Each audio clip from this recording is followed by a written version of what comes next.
नमस्कार मित्रांनो, मी आर्टिस्ट स्वप्नील पाटील. मित्रांनो, खूप दिवसानंतर हा व्हिडिओ करतोय आणि हा व्हिडिओ करण्याचं कारण असं आहे की माझी एक फिल्म रिलीज झालेली आहे यूट्यूबवरती. तर त्या संदर्भात मी तुम्हाला थोडक्यात काही गोष्टी सांगणार आहे. एक पहिल्यांदा मी सर्व प्रेक्षकांचे माफी मागतो प्रेक्षकांची. याचं कारण की मधल्या काळात चित्रकलेचे जे काही मी व्हिडिओ शेअर करत होतो ते खूप थोडा गॅप पडलेला आहे. त्याचं कारण होतं की माझ्या फिल्मचं काम चालू आहे सध्या आणि इतर एक शॉर्ट फिल्म्स असे काही प्रोजेक्ट चालू असल्यामुळे मला थोडं वेळ मिळत नाही, ते मॅनेज होत नाही.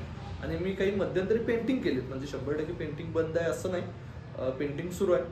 पण ते कमर्शियल पोर्ट्रेट्स होते आणि त्याचं शूट मला करता आलं नाही, काही गोष्टी शेअर करू शकत नाही, काही पेंटिंग्स ते. तर त्यामुळे मी ते अपलोड व्हिडिओज केलेले नाहीत.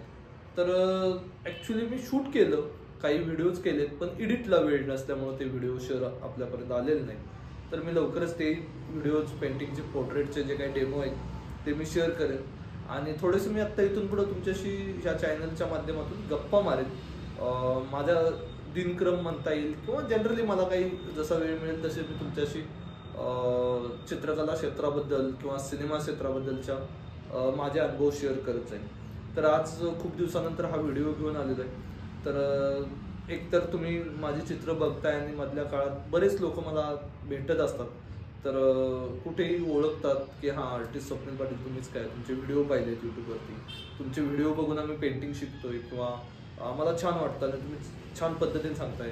हे जेव्हा तुम्ही भेटून मला सांगतात, बरेच लोक सांगतात, त्यावेळी खूप भारी वाटतं. आणि ज्या हेतूने मी हा चॅनल सुरू केला होता त्याचं थोडक्यात सार्थक झालं असं वाटतं.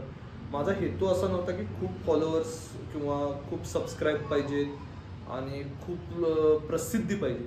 जे मी तुमच्याशी शेअर करतोय किंवा माझे पेंटिंगचे डेमो दाखवतोय, तर त्यातून तुम्हाला काय ते इन्स्पायर तुम्ही व्हावं, तुम्ही प्रॅक्टिस कसं केलं पाहिजे ही तुम्हाला पद्धत समजावी किंवा तुम्हाला आवड असेल चित्रकलेचं तर त्याचा बेनिफिट माझ्या नॉलेजचा व्हावा, हे हेतूने मी ते चॅनल चालू केले.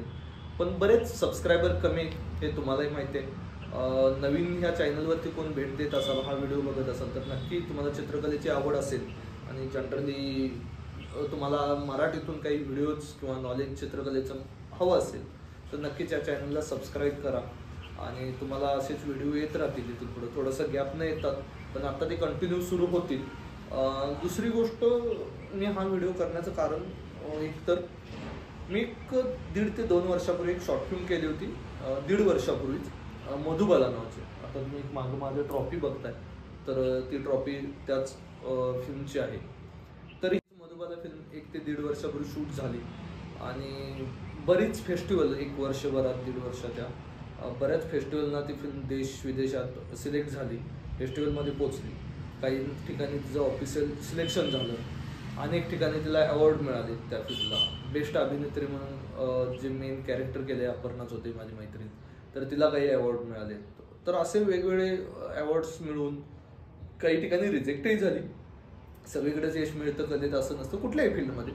त्यामुळे ते अपयश म्हणण्यापेक्षा तो अनुभव असतो किंवा आपला विचार, आपला थॉट किंवा आपलं काम तिथं असणाऱ्या जजिंगना ते आवडलं नसेल, त्यांचा अप्रोच वेगळा असेल, तर ते आपण कमी पडलो किंवा त्यांचा दृष्टिकोन चुकीचा आहे हे काय पार्ट नाही.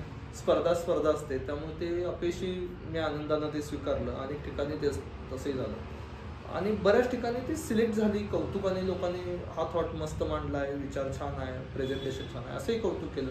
बऱ्याच लोकांच्या प्रतिक्रिया आल्या की ही फिल्म कोल्हापुरात घडली का, म्हणजे मुंबईतल्या मोठमोठ्या लोकांनी, सिनेमा क्षेत्रातल्या लोकांनी ती फिल्म पाहिली आणि आम्ही काही पर्सनली दाखवली होती की प्रतिक्रिया घेण्यासाठी आपण शिकत आहोत की आपण खूप काही येतं म्हणून मी ती फिल्म केली नव्हती आणि आपला अभ्यासच सुरू आहे. तर त्यामुळे मी ती फिल्म लोकांना दाखवली तर मार्गदर्शन करावं असं येतो. पण त्यांना तो प्रोजेक्ट आवडला, प्रतिक्रिया खूप चांगल्या आल्या कला क्षेत्रातून. आणि फायनली काही महिन्यापूर्वी ही फिल्मफेअरसाठी सिलेक्शन झालं होतं आणि देशातून टॉप 10 मध्ये ही फिल्म सिलेक्ट झाली. तर ही माझ्यासाठी खूप मोठी अचिव्हमेंट म्हणता येईल. मोठी ह्यासाठी म्हणतोय की मला स्पर्धेत काही खूप आनंद किंवा खूप दुःख होत नाही किंवा कुठल्याही ट्रॉफीत माझं करिअर मी कमी जास्त ठरवत नाही. पण काही स्पर्धा असतात, काही लोकांच्यापर्यंत सहज आपण पोचू शकतोय आणि ही फिल्म मी स्पर्धेला पाठवणार नव्हतो ॲक्च्युली. बंद करायचं आणि आता रिलीज करायचे अशा प्रोसेसमध्ये असताना फिल्मफेअरच्या मला पोस्ट मिळाली किंवा त्याचे डेट्स मिळाले पाठवायची प्रोसेस. आणि माझे एक मित्र, जवळचा मित्र आहेत, त्याने फोन केला मला की स्वप्नील तू फिल्म पाठवलीस का? तर म्हटलं अरे नाही, ती वर्क होईल नाही होईल माहीत नाही. तर त्याचं असं मत होतं, अरे तूच का ठरवतोस सगळ्या गोष्टी की ते वर्क होईल नाही होईल, तू फिल्म तर पाठव, झालं नाही कॅन्सल होईल, आवडली त्यांना तर सिलेक्ट होईल. पण मला असं वाटतं की ती फिल्म तिथं सिलेक्ट होईल, कारण त्यानं एका फेस्टिवलला तो जजिंगला होता, एका ठिकाणी स्क्रीनिंग झाली होती, तिथं त्यानं पाहिली होती, त्यामुळे त्याला माहीत होतं ही फिल्म छान आहे आणि ती फिल्मफेअरला नक्की सिलेक्ट होईल. त्याचा माझ्यापेक्षा जास्त त्याचा विश्वास होता आणि त्यामुळे त्यानं त्या हक्काने मला सांगितलं. तर मी फिल्म पाठवली आणि ती फिल्म सिलेक्ट झाली. त्या फिल्मला अवॉर्ड नाही मिळालं, ती फिल्म सिलेक्ट झाली आणि बऱ्याच लोकांचा माझ्याकडे बघण्याचा दृष्टिकोन बदलला. बऱ्याच लोकांना मी फिल्म करतोय, शॉर्ट फिल्म करतोय किंवा सध्या माझं काही काम चालू आहे सिनेमा क्षेत्रात, म्हणजे मी गेली 15 वर्ष काम करतोय, पण फिल्मफेअरच्या सिलेक्शन नंतर एक बघण्याचा दृष्टिकोन बदलला. तर स्पर्धा हे काम करतात यासाठी काही वेळा स्पर्धेला पाठवणं योग्य वाटतं मला, पण अपयश आलं तर आपण योग्य पद्धतीचं काम करत नाही, ह्या डिप्रेशनमध्ये पण काही वेळा जाण्यासारखं क्षण येतात आयुष्यात. तर मला ते कधी तसे आलेत तरी मी त्या डिप्रेशनमध्ये जात नाही, कारण मला त्या कुठल्याही स्पर्धेने, चांगल्या वाईट गोष्टीने मला काही फरक पडत नाही. मला आनंद आहे काम करण्यात, फिल्म करण्यात, चित्र काढण्यात, त्यामुळे मी ते काम करत राहतो. तर अशी मी फिल्म केली, अनेक अवॉर्ड्स, म्हणजे त्याला 7 ते 8 अवॉर्ड्स आहेत, एक 10 ते 15 ठिकाणी ती सिलेक्शन झालेलं आहे मोठमोठ्या स्पर्धेतनी. ह्या प्रवासात मला महत्त्वाचं मधुबालाने अजून एक गोष्ट दिली होती, ती म्हणजे शिवाजी युनिव्हर्सिटी, जी कोल्हापूरची शिवाजी युनिव्हर्सिटी आहे, तर तिथे फिल्म मेकिंग कोर्स सुरू झाला. तर त्या कोर्सचं उद्घाटन माझ्या हस्ते झालेलं आहे आणि ती खूप मला महत्त्वाची गोष्ट वाटते की मधुबालामुळे ते फिल्मचं स्क्रीनिंग होणं तिथं मधुबालाचं, त्याच अनुषंगाने एक लेक्चर झालं किंवा तो प्रवास मधुबालाचा मी तिथं शेअर केला आणि विद्यार्थ्यांना तो आवडला आणि मला मधुबालामुळे बऱ्याच लोकांपर्यंत समोर जाता आलं, माझा प्रवास सांगता आला, मधुबालाचा प्रवास सांगता आला. तर अशी फिल्म मी माझ्या प्रोडक्शन हाऊसच्या यूट्यूब चॅनलवरती रिलीज केलेली आहे, ती मी डिस्क्रिप्शनमध्ये तुम्हाला लिंक देतोय.